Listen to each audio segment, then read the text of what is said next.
ఇంకోసారి వచ్చిందంటే బ్రతకడం కష్టం. నీకు చాలా సార్లు చెప్పాను నువ్వు ఎక్కువ పని చేయకుండా రెస్ట్ తీసుకో అని, కానీ నువ్వు కూతురు ఆనందం అని చెప్పి నీ ఆరోగ్యం పాడు చేసుకుంటున్నావు. ఇలా అయితే బ్రతకడం కష్టమయ్యా. నా కూతురి ఆనందం కంటే నాకు ఏది ముఖ్యం కాదు. తనని ఆనందంగా ఉంచడంలోనే నేను ఆనందంగా ఉంటాను. నాన్న త్వరగా రా నాన్న, నాకు బాగా ఆకలిస్తుంది, తొందరగా ఇంటికి వెళ్ళిపోదాం. మళ్ళీ డాక్టర్, నేను చూసుకుంటాను.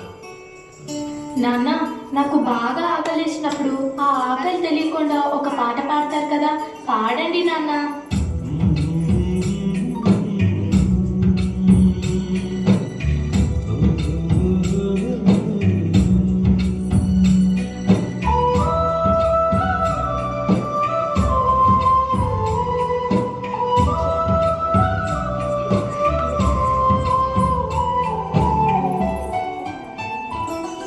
గుమ్మడి గుమ్మడి ఆడిందంటే అమ్మడి, డాడీ కూతురిలో గుడిసే కూర్చుంది. చిందాడి చిందాడి తుళ్ళిందంటే చిన్నారి, మమ్మి చూపుల్లో చూడు వేడి. నాన్న కాళ్ళు నొప్పి వస్తున్నాయి నాన్న.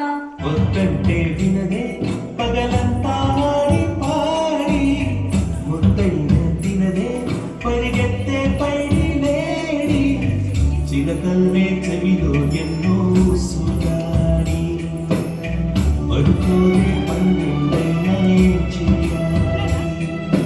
గుమ్మడి గుమ్మడి ఆడిందంటే గుమ్మడి, డాడీ కూతురిలో కలిసే కూర్చుంది.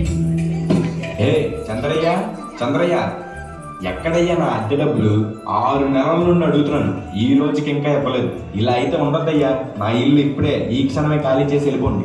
అయ్యా కొంచెం చిన్నగా మాట్లాడండి అయ్యా. లోపల నా కూతురు నిద్రపోతుంది, విన్నదంటే బాధపడుతుంది. ఎలా 2 రోజులు డబ్బులు కట్టేస్తానయ్యా.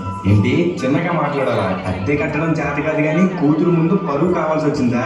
రేపు కల్లా నా అద్దె డబ్బులు నాకు ఇవ్వకపోతే ఇంట్లో ఒక్క సామాను కూడా ఉండేమో. ఏమైంది నాన్న? ఏం లేదు, పద పడుకుందాం. నేను మొత్తం విన్నాను నాన్న, నువ్వేం బాధపడకు నాన్న. నేను బాగా చదువుకొని ఒక మంచి ఉద్యోగం చేస్తాను, మనమే ఒక మంచి ఇల్లు కట్టుకొని ఆనందంగా ఉందాం. అప్పుడు ఎవరికి డబ్బులు ఇవ్వాల్సిన అవసరం లేదు కదా. నువ్వేం బాధపడకు నాన్న. ఎన్నెన్నో ఆశలతో పెంచాను మా గుండెల్లో,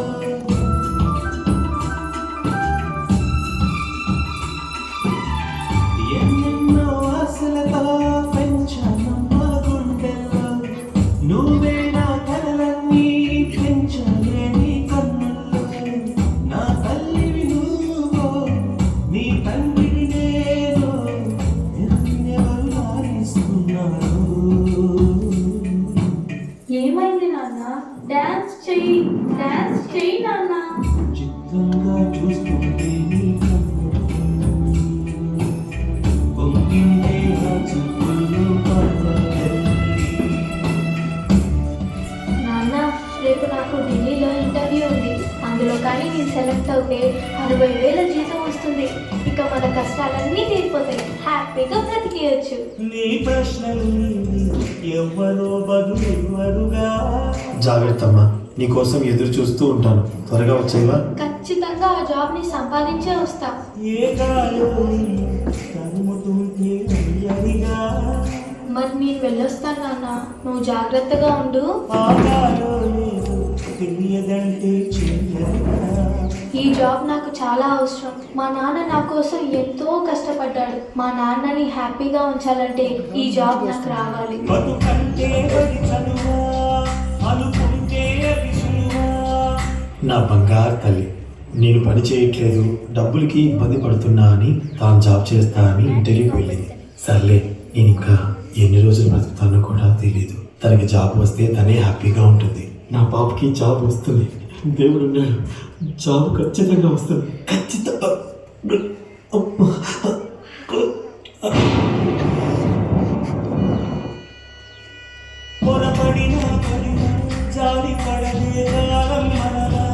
యు ఆర్ సెలెక్టెడ్.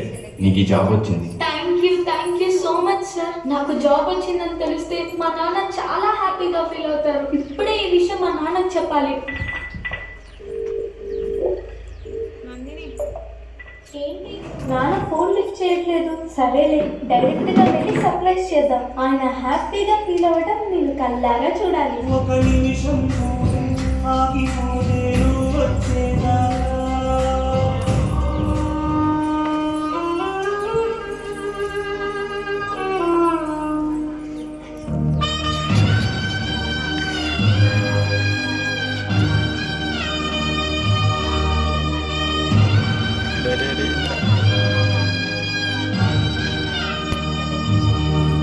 నాన్న లేకు నాన్న, నాకు జాబ్ వచ్చింది నాన్న, మనం హ్యాపీగా బతికేయచ్చు నాన్న. నాన్న లేకు నాన్న, నాకు భయం వేస్తుంది నాన్న. నాన్న లేకు నాన్న. నాన్న ప్లీజ్ నాన్న, లేకపోతే చూడు నాన్న. అందులో కానీ నేను సెలెక్ట్ అయితే 60,000 జీతం వస్తుంది. ఇక మన కష్టాలన్నీ తీరిపోతాయి, హ్యాపీగా బ్రతికేయచ్చు. నాన్న లేకు నాన్న, నాకు డాన్స్ చేస్తావు కదా నాన్న, ఇప్పుడు కూడా చేద్దాం లే నాన్న, నాతో కలిసి డాన్స్ చేయి